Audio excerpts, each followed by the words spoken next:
जी अस्सलाम वालेकुम। Tablet aspirin एक बहुत पुरानी मेडिसिन तकरीबन हर क्लिनिक पे यूज़ होती है। वो किस किस काम में यूज़ होती है, क्या क्या उसके फ़ायदे हैं और क्या क्या उसके साइड इफ़ेक्ट्स हो सकते हैं, आज उसी के बारे में बात होगी। तो चलते हैं अपने मौजू की तरफ। मैं डॉक्टर सैयद अज़हर नकवी, दुआ क्लिनिक बूरेवाला से। इससे पहले कि मैं अपनी बात शुरू करूं, आपसे गुजारिश है कि मेरे चैनल को सब्सक्राइब कर लीजिए और बेल आइकन को दबा लीजिए ताकि आने वाली वीडियोस आप तक पहुंचती रहें। एस्प्रिन एक नॉन स्टेरॉइडल नेसल्ड मेडिसिन है।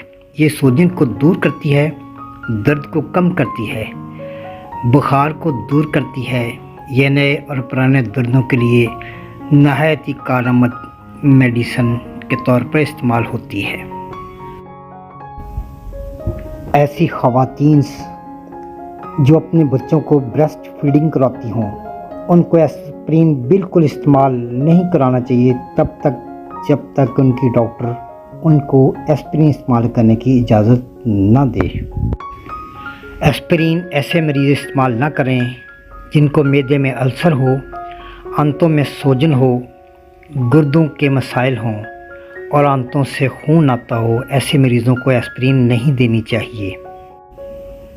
एस्प्रिन मार्केट में मुख्तलिफ नामों से अवेलेबल है। मशहूर नाम कुछ ऐसे हैं: एस्कॉर्ड, लोप्रिन, डोलोप्रिन। ये मशहूर ब्रांड्स एस्प्रिन है जो कि मार्केट में दस्तयाब है। एस्प्रिन मार्केट में 75 mg, 150 mg और 300 mg में दस्तयाब है। मुझे उम्मीद है आपको मेरी वीडियो पसंद आएगी। ख़ुद भी देखिए, अपने दोस्तों के साथ अपने ग्रुप्स में शेयर भी कीजिए। मुझे इजाज़त दीजिए। अल्लाह आपका हामी और नासिर हो।